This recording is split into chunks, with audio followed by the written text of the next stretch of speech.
on.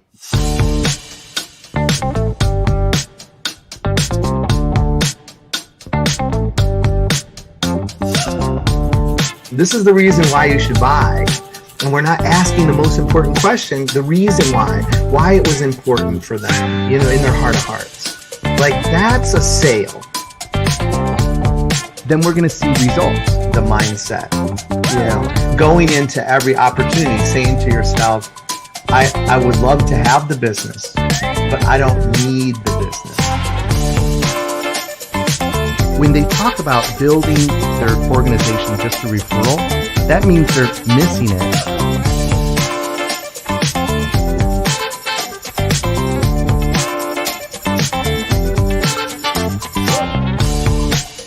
The internet almost shut down because they're like, are you blind?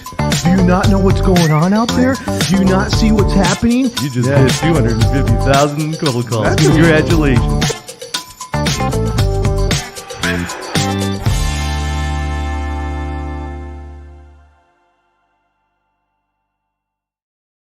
Hey everyone, Cruz here with the Pipe Podcast. Hey, listen, I was just talking with my friend Chris Stone, and I said, sometimes life throws you curveballs, baby.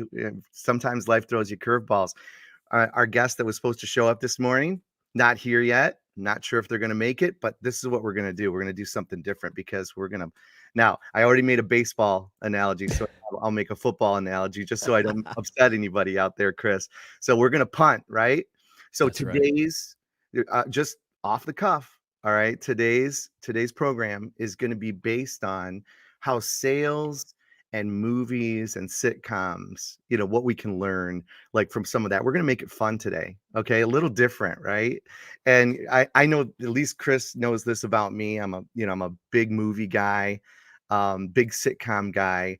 And I know Chris is as well. We've talked multiple times about different sitcoms and different stories and things of that nature. So if you don't know Chris Stone, he's my guest today on the Pipe Podcast. The Pipe, of course, we talk about sales process, sales initiatives, sales prospecting. Look at him, and sales experiences, right? That's right. And so we're going to connect that stuff. We're going to have some fun today. All right, let's just do it. Let's get this week started right. And let's do something a little different. All right. Speaking of a little fun and a little different. That's right. Greetings That's from the right. Lord of That's Bancroft, Canada, Patrick right. Tinney.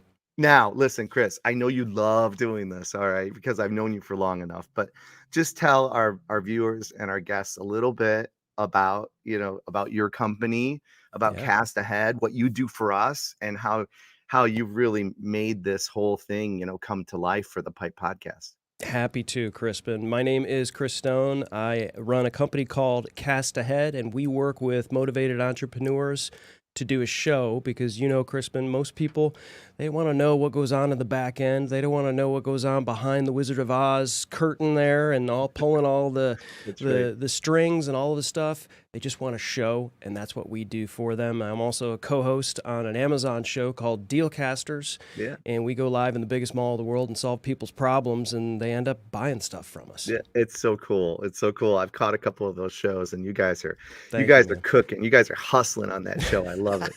I love it. Well, it's listen, fun, man. It's fun. Like today's show, if this weren't fun, man, we wouldn't do it. No. We'd stop. Just quit. Why do it if it isn't fun? That's right. That's right. And how many times does life throw us, just something unexpected? And listen, you've got two choices, right? You've got two choices. You can either hang your head and, and just get upset about it and then just dwell on the fact of how it's impacting you in a negative way, or you can roll with it, man. You can roll with it, right? Or you can say bad words. right. All the bad words. That's exactly right. Get it out of your system and then roll with it, right? Right. And so I'm sure that's happened with you, Chris. Like, I'm sure that there have been times where, things don't work out exactly as planned. And I know you are a planner, like you on the DISC, and we talk about DISC a lot in the foundational training that Sales Arbiter provides. That's the foundation of everything we do is DISC, right? DISC, if you're not familiar with it. right? And what we do is we try to gauge the behavior type of our prospect so then we can make a better connection with them. Okay? Because it's not about going into selling, you don't go into every event thinking to yourself, I got to make this sale. I got to make this sale, right? You, Right. you go into that event saying, I want to build a good connection with my prospect and try to understand if they have a compelling reason to buy my product or service now Yeah. or in the very near future, right? And so that's the difference. And I know you're a strong C behavior type, Chris. I know that you are an Am analytical. I on your couch right now? I You feel like like I'm to being listen. We've known each other long enough, yeah. right? That you're an analytical. You like things the way that you like them. You're very particular. You're very organized, right? Well, And you're you like using the very data. nice words to You like explain the things, but my wife data. has different Yeah, adjectives for it. yeah, yeah. You like the data. You like the information, Oh, right? absolutely. And then when Absolutely. it doesn't work, yeah, that gets you. Sometimes that gets you. So how do you manage that? Tell me a little bit about that. Well, processes, systems, right? And so, part of having these processes and systems is having things that are what happens if something breaks down in the system, right? Right. Case in point, we have a guest. Hopefully, everything's okay with our guest. And if you came here to see our guest and he's not here, hopefully he shows up. But if he doesn't, we had Plan B, right, or Plan C, or Plan D, whatever, however you want to do that. And you just need to have that. And sometimes the only way to do that is to go through it. Like you can plan all you want, but Mhm. when the plan goes awry and you didn't have a plan B, you didn't have a plan C, you're saying more and more bad words. You just sometimes need to go through the reps and say, okay, this didn't happen. Let's peel it apart. How can this not happen again? Because if it happens again, that's on me. Right. Like, and so we keep on going to this situation. I'm thinking to myself, was there communication breakdown somewhere Mm. with our podcast guest service? Was there something that we could have done better? We're taking ownership. We're taking that responsibility. I'm not saying it's not our fault or someone else's fault. The fault can come later. It doesn't matter to me. Mhm. What matters to me is serving my client and making sure that this doesn't happen again if Mhm. it's under my control. Right, right. And listen, what you've talked about, like accountability, right? And that's a big, big deal. Like that's really hard for most people to take accountability for their actions, something that they're doing that's incorrect, something they're doing that was wrong, and taking accountability for that, right? Mm-hmm. And that piece, for whatever reason, gets lost.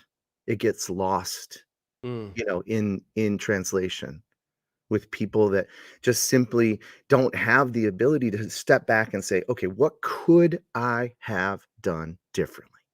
What could I have done differently? Right. And that's a big deal. Like people don't realize like how many times you come to those, that pathway in life and you say to yourself, wow, you know, at some point you have to make a decision.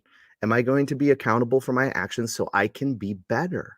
So I Yeah. can be better at whatever, being a husband, being better at, you know, at building my business, better with my associates, right? Building a better culture. I mean, all those things make such a difference. But it all starts with what? That one person that takes accountability. And especially if you're in a leadership role, you run the organization. I mean, most most C-level individuals that I work with, they are they're very accountable. They're strong D behavior types. They make, going back to the disc, they're decisive, right? They make decisions quickly. They understand the consequences of those decisions. If it Mm. goes wrong, they Yeah. take accountability for those decisions, right?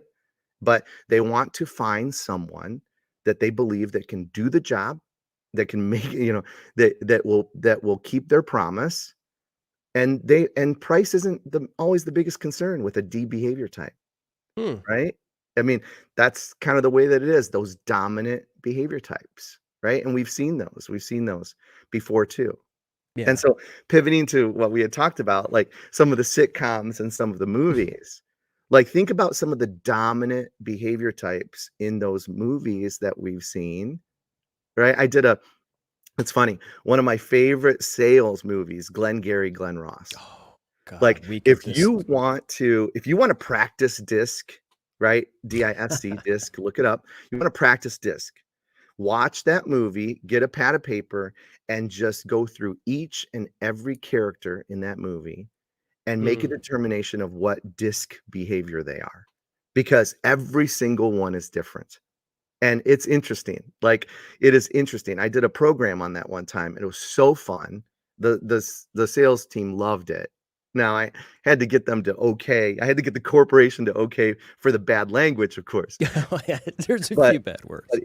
it was so fun because we went Yeah, through and we said, "Okay, what behavior type is, the lead role? What behavior type is, this character?"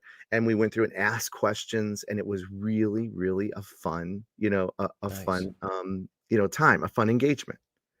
And yeah, that's right, Sean Gordon. Coffee is for closers, baby. Coffee is for closers. And if This you is haven't seen that opening scene with this Alec is great. Baldwin, This is going to be great. hilarious, man. This is we have these guys that are sales jammers, right? Patrick Right. Tinney, Sean Gordon. It's like boom with the young Frankenstein here with Patrick Tinney as well. We got to get to that one, Frau Brooker. But I like so back to Glengarry Glen Ross, which is, I mean, if there's a movie we've seen 10 times, Mhm, for me, Star Wars, Raising Arizona, mhm. Young Frankenstein, 100%. Monty Right. Python, The Holy Grail. I'm a big fan of like just these comedies, these classics. But Mhm. Glengarry Glen Ross, I mean, geez, how many Yep, times do you think you've seen it? If you had to count, 100. I mean, I'm not even kidding you. Like, it's probably close to that. It's probably close to that. I would say 50 for sure, but I stopped counting probably after 20.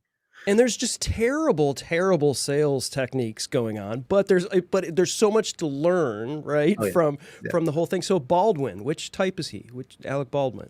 Yeah, strong D behavior type, Okay, right? Strong D with a good amount of I, right? Because he doesn't mind being the center of attention, but very much a driver, yeah. very decisive, like doesn't mix words, is basically just laying down the law, with that sales team, saying, here are the goals, here's where we need to go, right? And if you can do it, great. And if not, you know, second place is steak knives, and third place, you're You're fired, fired. right? Right? First place, you win the car. Second place is a set of steak knives. Third place, you're fired. I mean, Awesome. that's just it. I mean, you got it, they sent him in because he's got that strong D behavior, and there needs to be change. Change needs to occur for that organization to move forward. Somewhere along the line, it was decided that change needs to occur, right? And so that's just one aspect. Now, would I manage a team that way? Probably not. No, probably not. Right? Probably Not the not greatest not in leadership today's business quality. climate, Right. right? Right. Not in today's business climate. True. But then and I love some of the comments that are coming in. Wolf of Wall Street, are you How kidding me? about this This is the one? book. Tommy Boy. Tommy Boy. Little guy, big guy in a little suit I or love whatever. it. I Oh love man, it. these Right? are But great they're ones. all I mean, every single one of these we can learn lessons from. Like Yeah. Wall Street. If you're not if Wolf you're of Wall not Street. following Mhm. Charlie Sheen's progression in that movie, and you're not thinking about when is the tipping point when he realizes that the things that you're doing are actually impacting other people, that and every single day, that you guys are out there. If you don't think you're impacting others within your inner circle, those that you love and you care about and your friends, maybe that second outer circle, and those are the people that you care about also, but you work with and that are your colleagues. And then those prospects that you're actually prospecting to, meeting for the first time.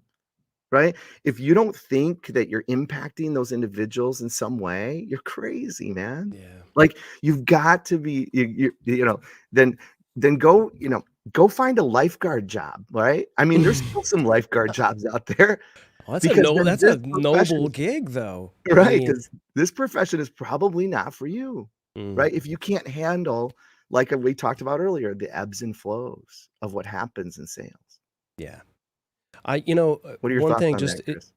in you talking like you are now, it just you and Dan Jordan have this incredible way of taking virtually anything that happens and applying it to sales.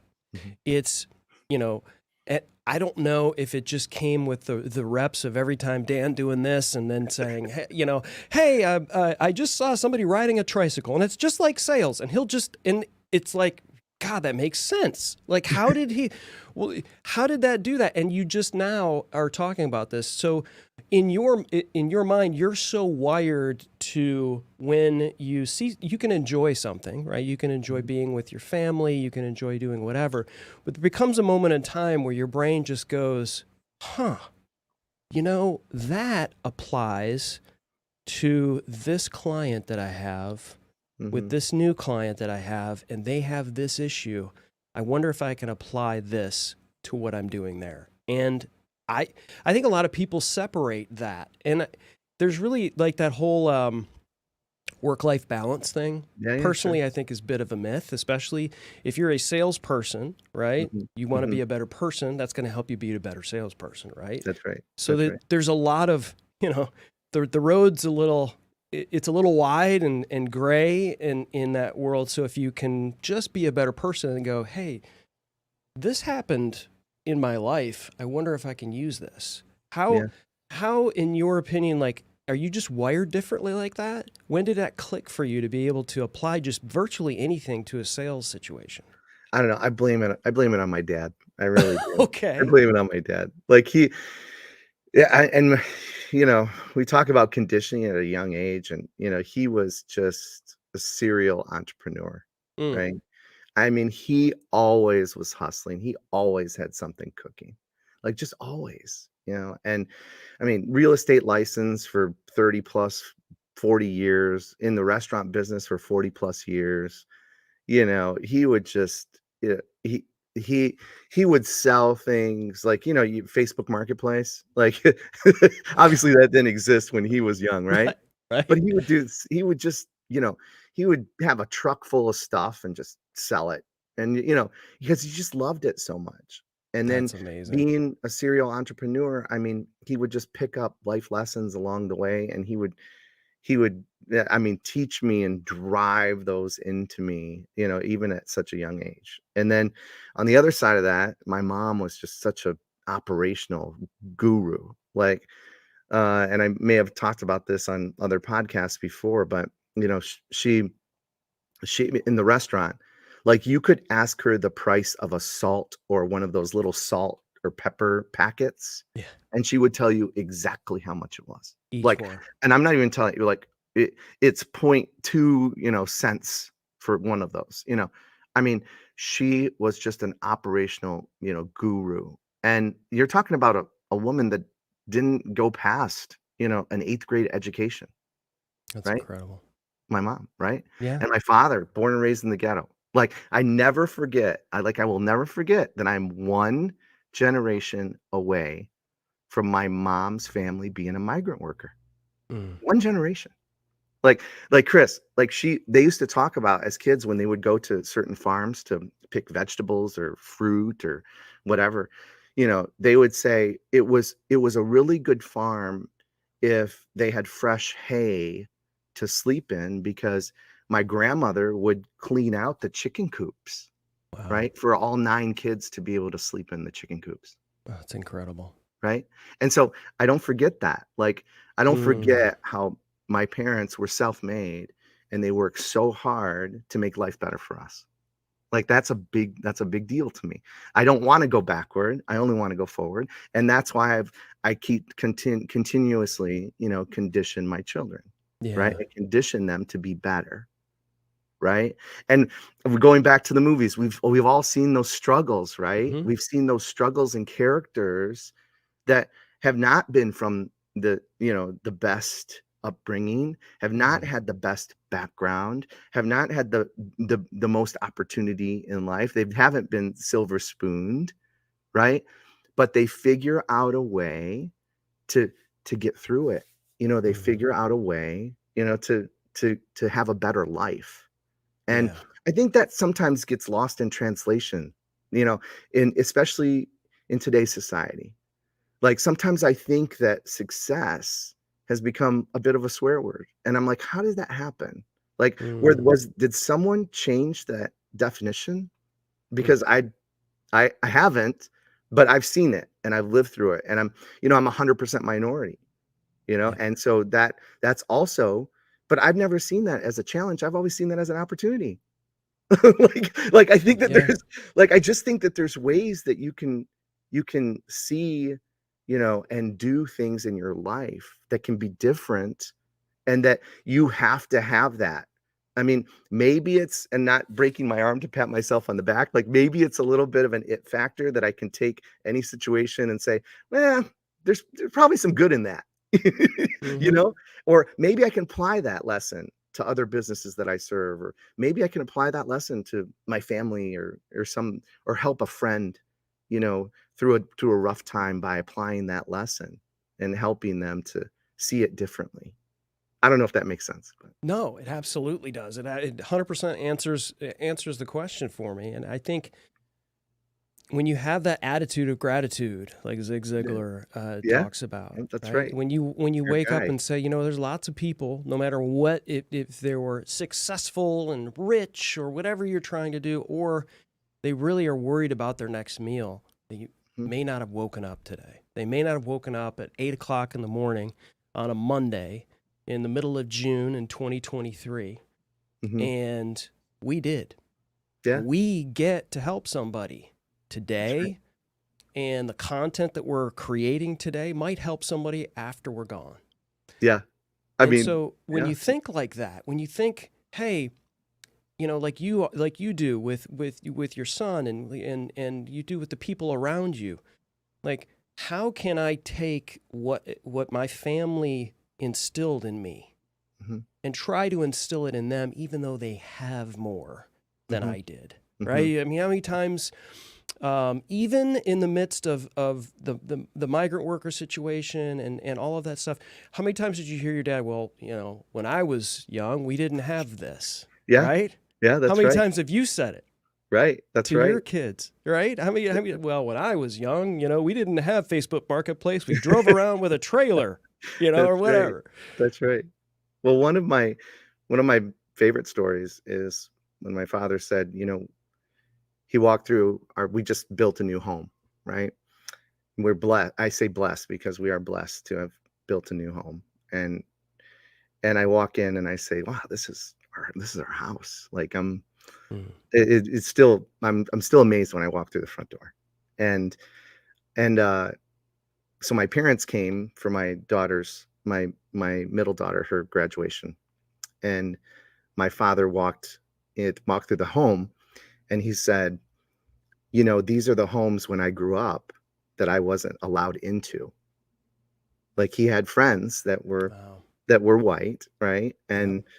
And he was from the other side of the tracks, but he made very good friends, in school. Mm. And he would be invited over to play, but they would have to stay outside. Like he wasn't invited in. Wow. And he said, and every once in a while, like once in a while, when I would have to go to the bathroom or something, and they would be gracious enough to let me, use the bathroom that's towards the back of the home, you know, Mm. then he said that what I would do is, he goes, I would go in, and I was so amazed that they had running water, Mm. that they had running water, and that they had toilets that flush. Like he was like, I was just so amazed by that. Mm. He's like, these are the homes that I was never allowed into as a child, Wow. right? How That far we've come. how far Yeah. we've come. And then we pull that back to, your question, which was, how do we have those conversations? Well, I think part of that answer was it, or is you have to go through some transition in Mm, your in the way that you think. Like, I believe that, as you experience life, and as you go through this transitional period, and as you learn, what I call life lessons, right? Then those are the ones that you can imprint, on your children in a mm, way that will help them to be better, that will help them to have a better understanding. They won't have the experience, but to have a better understanding of what has happened in the past, mm. right? And I think that's the piece that I try to do. Like, that's what I try to do with my children, because I can't expect that they're going to understand the experience of that. Like, Right. but I can expect that they would have enough, maybe, compassion or understanding of the situation that they could learn from it. Mm. Yeah, I think sometimes what I've learned being a father over the years is, okay, you get in that moment where it's like, oh, this is the time where I get to teach the wisdom of the ages to my son, right? Right. Like, here they Right. go, they're getting ready to do something, and then you've got all of this, you've got all this stuff in your head that you can't just like regurgitate it out because they're just, so you have to find a nugget. Like, you Right. got to find something that they're gonna, because I remember my dad's nuggets. I Mhm. remember them clear. I remember my mom's nuggets Right, right, right. and and you've shared some of the nuggets you have from your parents. And so, like, like when my son went for his first job interview, Mhm. you know, I didn't go, okay, we're gonna, and I said, in the interview, I want you to say these words. You don't have to say them exactly. You could say them Mhm. in your own way, Mhm. but you need to say, I want this job. Mhm. That's right. You have to say that. That's right. You have to communicate that. Don't just piddle around it. Don't just dance around it. You are there to show this person that you want to work for them. You want this job. Right. Don't just That's show up and talk about yourself. Yep. Tell this person you want the job. That's it. And I walked That's away. so good. It's That's so it. good. Because my dad told me that, and I got Mhm. jobs from it. And then when I became a manager and I interviewed people, and I sat down with somebody, I had these wonderful, talented people at Sony. And we've got a question here from Patrick Tinney, and I want to get to that. Yeah, you got it. And I interviewed these people. I was like, oh my gosh, these are rock stars. And I had like these executives are like, this is the gal, this is the girl, this is the guy, this is a whatever. And they came in, they were absolute rock stars. They didn't want the job. Yeah. I Yep. didn't even get a sense that they wanted the job. Right. I Right. didn't hire them. And I'm Yeah. glad I didn't hire them. Yeah. I That's want right. somebody that wants the job. I want That's it. somebody that wants to do the work. Give me 10 of those. Yep. I'll turn them into a rock star because That's that's right. my responsibility. I'm accountable for that. And so that's kind of my segue there for try to Yeah. get us back on track. But I love so Dr. Tinney here says when he was young, they didn't have indoor plumbing in Canada. So there's some Wow. perspective. I think That is. That's you guys right. can appreciate Well, the listen, swirling porcelain. Patrick Tinney and I have been connected for a long time, and there's lots of reasons why I think we're cut from the same mold, and he has the same idea and belief system in work ethic, and how, if I could send a box of that, to people, but that's just something that you can't manufacture. It just has to happen on your own, Yeah, and and those of you who don't know who Patrick Tinney is, just Google that man's name. Pick up one of those books because yeah, once you do that, you'll pick up all four. that's It's just, I would tell you, Unlocking Yes might be the one. Bonus Round yeah, was one of my yep, favorites. yep. Just like the stories that guy has, Oh it's man, just incredible. it is. He's a great guy, and I'm so glad you're on today, Patrick. Thank you. Thank you. So he wants to know how I moved from Sony music to Yeah. Yeah. podcasting. Tell that story. So the music business you want to talk about ebb and flow, like we did earlier. That the bottom dropped out after the swoon of the 90s, where the only way you could get music was on a shiny plastic disc. And companies that I worked for and other people in the music business got real fat off of that. And then Napster hit, and everything just kind of unraveled from there. And iTunes kind of picked the music business back up, right? And said, now let's dust you off. But the music business got a lot lighter throughout that process. Right. And I pivoted into digital, away from physical. So I kept moving like a shark in that business. And because the business fell out so much, Patrick, I had to lay off. One of the hardest things I ever had to do was to sit in a conference room in Sony and lay off the entire branch. And I was the only one left. Actually, there was one other person that was left for Sony in Atlanta for the Southeast. I'd lay off the entire branch. Terrible day. And so I started working out of my house remotely when Zoom wasn't even a thing. It was Skype. And then when Zoom became a thing, it was like, wow, this is going to be awesome, right? Wow. And so, long story short, the business was still, to some degree, it's in New York, it's in LA, and it's Nashville. I'm based in Atlanta.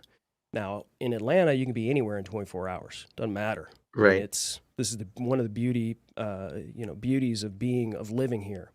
And so I was able to work remotely and call on big companies like Spotify, et cetera, from where I was in Atlanta. But this was pre-pandemic. And so it was still like, in WYSIWYG, what you see is what you get. You got to, you have to be in the backyard of the account base. You Right. gotta, even though they don't care to see you all of the time, these accounts exactly. don't, and we have this, right? We Yeah, can communicate virtually. Right. And but that company was not seeing it that way, and I was like, look, I'm gonna have to figure out. I'm gonna have to stitch my parachute, because That's it. at some point this chair is gonna get pulled out. And every time I was going to New York, they were giving me some new offer, like, hey, we're gonna call you Burgermeister, and we're gonna put a zero behind your salary and double it, and we'll put a place in the city, and you can come in on Monday night and then leave on Thursday night to be with your family on the weekends. And it was like all of this stuff. I was like, listen, I want to be a father, and I want to be a husband, first and foremost. They don't care if I work anywhere. They just want me at their plays, at their ball games, supporting them, and of course, be there for my wife. And so I created this business because I was accountable to them, and I knew that was the right move to do that. And That's so great. yeah. That's great. And you came to a pivot point. I'm going to take it back to the original topic, right? Andy Dufresne, Shawshank Redemption, right? You got to get busy living or get busy dying, right? Oh, I love it. And that's the pivot point in that movie, Red,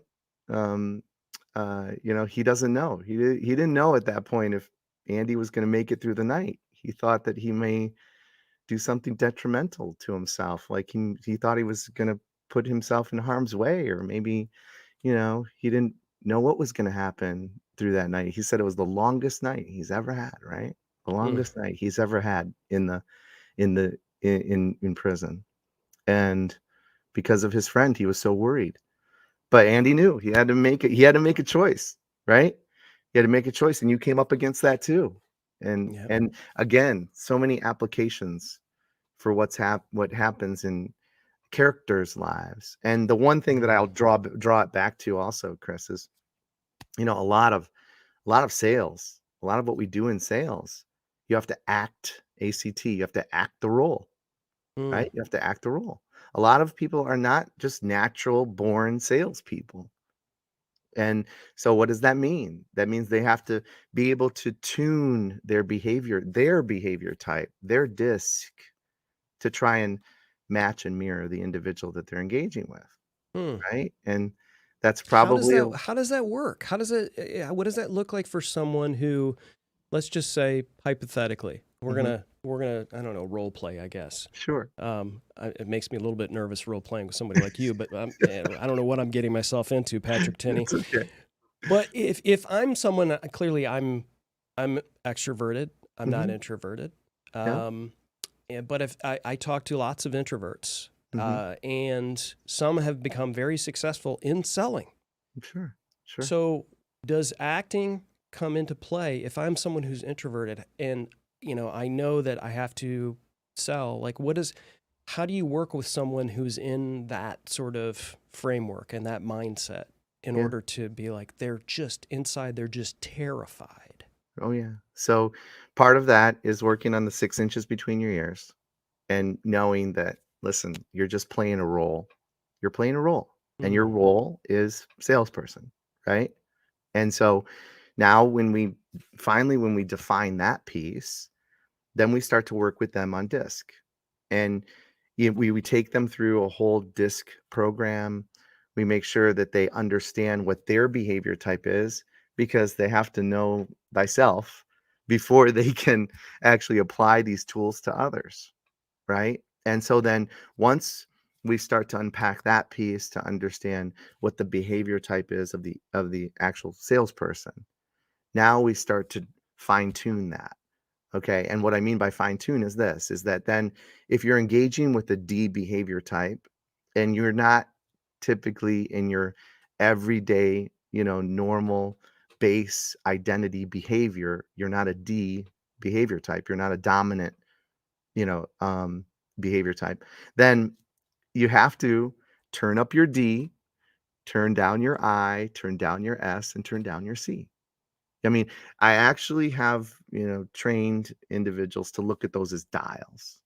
They're like hmm. almost dials on like an old radio, or, if you remember the old receivers, Oh yeah. right? The Oh yeah. volume, the tuning, the bass, the treble, right?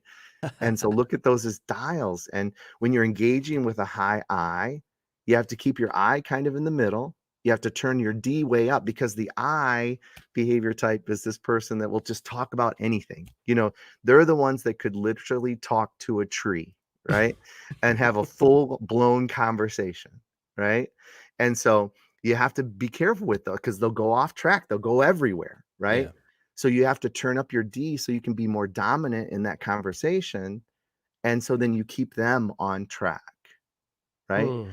And so those are some tactics. S's, those are the steady relators. Those are the people that are very slow and steady. And you have to bring them along. I mean, even when I talk about a steady relator, I slow down my cadence. Yeah. I talk more quietly, right? Because if I come at them with a really strong I behavior type and they're an S, a steady relator, then I'm going to turn them off. They're not going to buy from me. They're not going to like me. Yeah. Those are the people that they're like, I don't like that guy. I'm going to find somebody that I connect with, right? Hmm. And they're going to feel you're going to be just another pushy salesperson, Yeah. right? And then those C behavior types like yourself, I mean, I have to also be careful to temper my I. I keep my D kind of in the middle, right? I keep my S kind of low, and then I turn up my C. So we're talking about process. We're talking about like analytics. Like like you're the type of person, Chris, that you want to know exactly how this is going to work, right? Get And so excited about details. yeah, excited about details. So we talk about that. Like we make sure that we're covering all of, crossing every T and dotting every I with that individual. Wow. I mean, just hearing that makes me think about, how does someone do that effortlessly and not come across like they're just this chameleon that Yeah, and so like you start engaging with someone, if you're introverted and you're like, okay, I'm dealing with an I person, so I have to dial this down, I have to do this, and then they don't become a completely different person, right? Because if you do win the sale, right. and then they do become even just a connection for you, right? They Mhm. don't want to meet you somewhere and then you're not that person that they talk to, that you made the sale with. You have to continue to be you, right? That's right. That's So right. how do you attenuate and do all these things within DISC yet still remain yourself or feel like you're yourself? Yeah, I mean, listen, your what we call personality is still gonna still gonna in some way shine through. But Okay. remember, what we're trying to do is really focus on building a connection with our prospect in a way that they're not used to. They're not used to having that kind of a connection with a potential prospect, with a potential salesperson. And that's really important. Like, you're doing something different. I mean, I have helped companies, bill and make, millions of dollars because they've had conversations that sound like this, Chris, that sound like this with the prospect. Okay. The prospect says to the salesperson, your product is similar to your competitors. Your pricing is actually more, or, at least in the range, but you're not less expensive. And I've looked at your company size is also kind of the same. But I got to tell you, we're going to move forward with your organization because there's just something different about you. There's just, I can't put my finger on it, but there's just something different about you. And I trust that you are going to be able to do the job. Right. Mm. And that difference maker is that connection that you're making with your prospect, in that no one else is thinking that.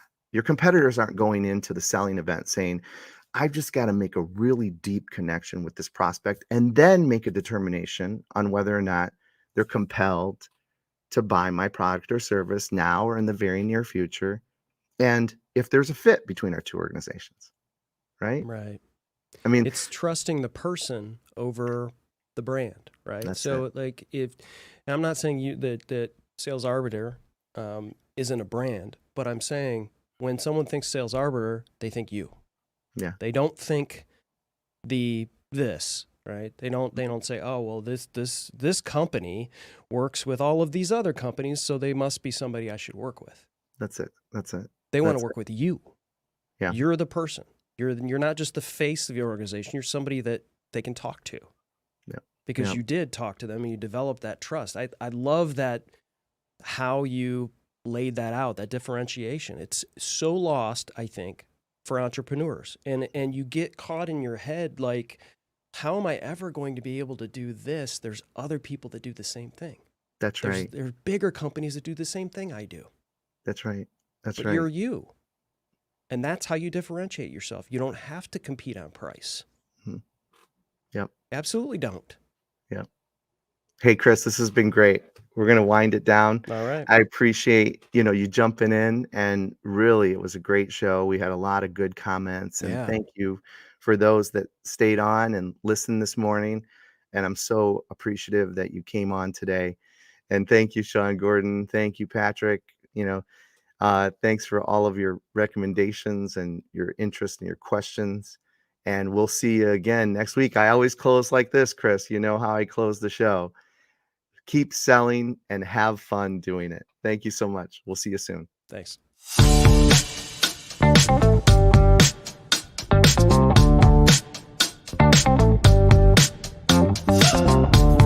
This is the reason why you should buy. And we're not asking the most important question, the reason why it was important for them, in their heart of hearts. Like, that's a sale. Then we're going to see results, the mindset. Going into every opportunity, saying to yourself, I would love to have the business, but I don't need the business. When they talk about building their organization just through referral, that means they're missing it.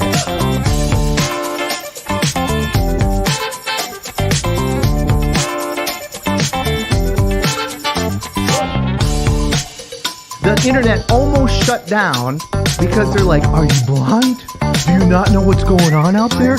Do you not see what's happening? You just hit 250,000 cold calls.